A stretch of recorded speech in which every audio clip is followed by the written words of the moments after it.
Caitlin, let's talk about student loans. If I'm the average indebted student, I'm carrying a debt of about $25,000. As soon as I'm working, should I attack that student loan, put all my money into that, or should I try to balance a little investing with that? Well, it depends on everyone's circumstances, but we normally recommend that students should place priority on paying off their student debts. School was a time in their past. They need to get rid of those debts to move on with their lives.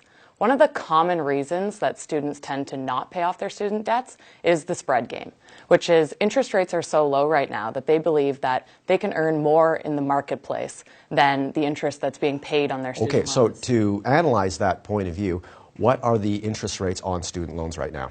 So right now, the government-issued student loans, the federal portion is prime plus 2.5%. And on the provincial and territorial rates, it depends on provinces, but typically here in Ontario, it's prime plus 1%. Okay, so we're talking that a student might need to earn about 4 to 5.5% guaranteed in order to make that a better use of the money than paying down the loan. Is that achievable? There isn't a product available in the marketplace. So what you've just told me is it's a far better use of money to pay off the debt. And one thing people really should know is that you're freeing up cash flow. All the money that went into the debt becomes money you can now invest. Right. We also think there's a psychological component for paying off debt. Young adults often tend to get overwhelmed with the amount of debt that they have. They have $50,000 outstanding in student debt.